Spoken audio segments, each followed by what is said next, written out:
On a été un peu impatient, 4-5 matchs, Rabiot est de retour. Après la grosse perf contre l'Italie en équipe de France, Adrien Rabiot vient de pondre son match référence contre le RC Lens. Récupération, volume, intensité, course balle au pied pour aller vers l'avant, justesse technique, bref, il a été partout et trop fort. C'est exactement ce qu'on demande de lui. Il a compensé le manque d'apport dans le jeu de Valentin Rongier. Il a fait le match pour deux en fait d'un point de vue offensif. Défensivement, Rongier était très bon, Rabiot aussi, mais offensivement, il a porté l'équipe, merci à lui. Il aurait pu même marquer, je pense, il avait des situations où il aurait pu être un tout petit peu plus incisif. C'est le seul truc que je lui reproche, c'est que des fois je le trouve un petit peu tendre aux abords de la surface, mais sinon tout ce qu'il a fait était excellent.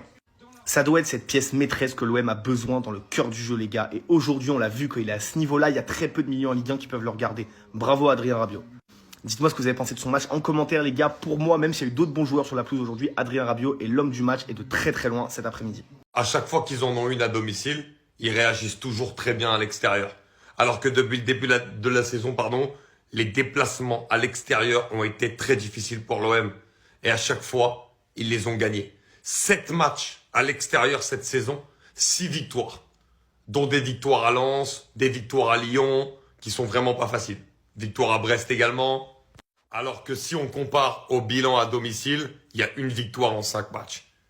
Et c'est peut-être ça le seul problème de l'OM sur ce début de saison, parce qu'à l'extérieur, c'est tout le temps très bien géré contre des grosses équipes. Et c'est ce qui fait que Marseille est toujours troisième, va être quand même dans la course. C'est pour ça qu'alors que l'OM a connu beaucoup de changements cet été, c'est normal évidemment que ce soit pas rodé, De Zerbi il arrive avec quelque chose de tout nouveau par rapport à ce qu'il faisait les années précédentes au club.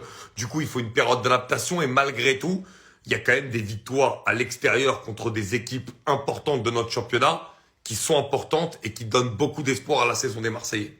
Ce n'est pas vrai. La seule phrase que je me répétais pendant tout le match. Manchester City, qui reste sur 4 défaites d'affilée, prend 4-0 à la maison contre Tottenham. La première fois de l'histoire que Pep Guardiola prend une aussi grosse gifle à domicile. La première fois de l'histoire que Pep Guardiola perd 5 matchs d'affilée avec une équipe. Et très clairement, un grand bravo à Tottenham. Ils ont fait un match de patron, que ce soit défensivement, offensivement, au milieu de terrain. Vraiment, tout ce qu'ils ont été capables de mettre comme énergie au pressing, tout ce qu'ils ont été capables de mettre comme ambition de jeu, ça a fait totalement la différence. Un grand bravo à Ange Postecoglou qui fait un énorme travail avec cette équipe de Tottenham. Et du côté de City, je vais en parler dans une autre vidéo, mais il y a un vrai problème au milieu de terrain.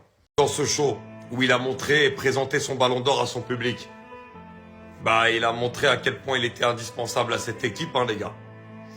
Parce que depuis qu'il est blessé, c'est très compliqué. Déjà même quand il était là au début de saison, on voyait un City un petit peu différent des années précédentes. Mais depuis qu'il est parti, il y a un très gros problème. Le très gros problème, c'est qu'on le sait, City a le ballon, City joue toujours vers l'avant. Mais le problème, c'est que quand ils prennent des contres, l'équipe, elle est totalement divisée en deux. Et celui qui était la colonne vertébrale de cette équipe, et où son profil n'est absolument pas remplacé dans cette équipe de City, c'est Rodri. Celui qui arrivait à couper les lignes de passe quand les équipes partaient en contre-attaque. Celui qui savait réguler le jeu quand il le fallait. Celui qui savait apporter un surnombre défensif quand il le fallait. Celui qui savait se placer parfaitement au niveau de son positionnement pour arrêter les contre-attaques adverses. C'est Rodri. Et on voit à quel point son absence manque cruellement à cette équipe de Manchester City qui a encore pris une énorme tannée contre Tottenham et qui s'est fait déchirer. Vraiment, c'est le mot, déchirer dans les transitions offensives. Ce mec est un monstre. Dejan Kulusevski, les gars. Le début de saison qu'il réalise, que ce soit en club ou en sélection nationale avec la Suède, c'est terrorisant. Et je vous jure que je mâche pas mes mots, les gars. Je le trouve exceptionnel. Tellement fin, tellement puissant, tellement bon, que ce soit dans le jeu, que ce soit dans le pressing, que ce soit dans la générosité dans les efforts, dans le pressing, il fait tout. Il fait tout, ce mec. Il a une endurance qui est incroyable. Et qu'est-ce qu'il est fort. Devant, il est létal. Quand il faut faire les bons choix dans les bons moments, il sait les faire.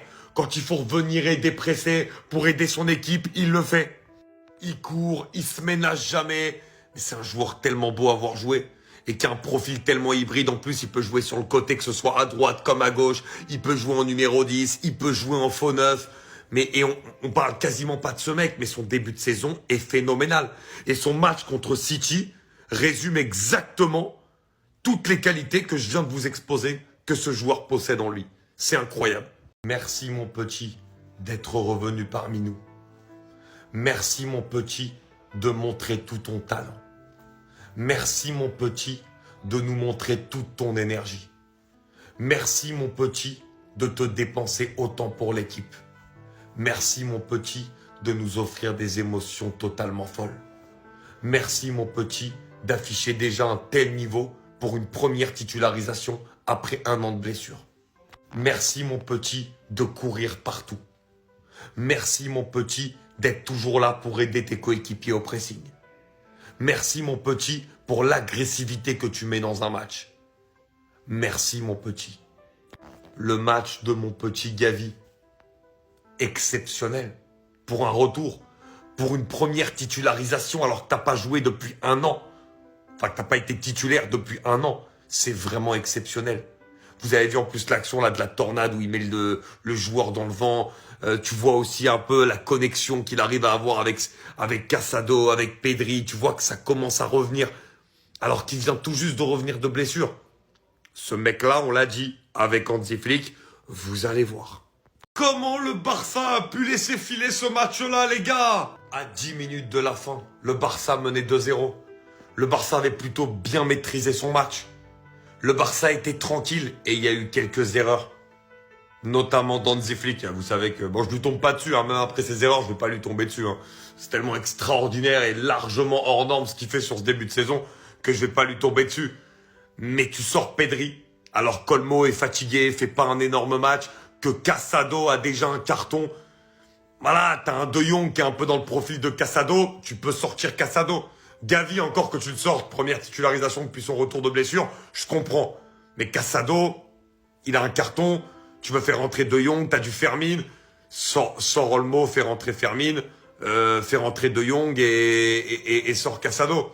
Il le fait pas et derrière, Casado prend rouge à la 80e et le Barça coup sur coup 2 fois se fait piéger avec une énorme erreur de Jules Koundé. Ça aussi, je veux pas lui tomber dessus parce qu'il est tellement énorme depuis le début de saison que c'est compliqué de lui tomber dessus pour ça. Mais malheureusement, ça plombe l'équipe à ce moment-là.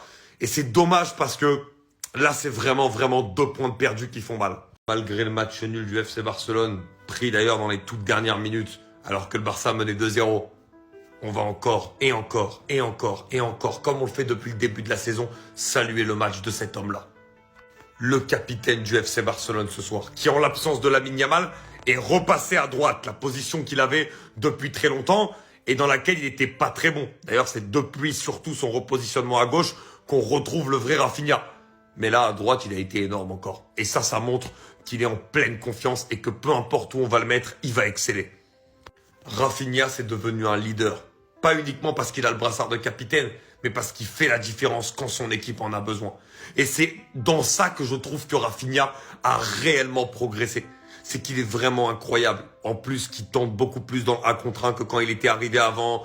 On voit vraiment une vraie allure, une vraie prestance et surtout une efficacité retrouvée. Ce mec-là, oui, il est dans la discussion des meilleurs joueurs au monde actuellement. Et assez largement. André Di Maria, qui a mis un triplé et une passe décisive. Alors que le match n'est même pas fini au moment où je vous fais cette vidéo, les gars. Hein. Mais a inscrit un but extraordinaire. Un but de légende. Regardez-le. Et il faut savoir qu'au moment où il fait un contrôle, il se lève la balle et après il enchaîne d'un retourné comme ça. Un des joueurs les plus sous-cotés de l'ère moderne.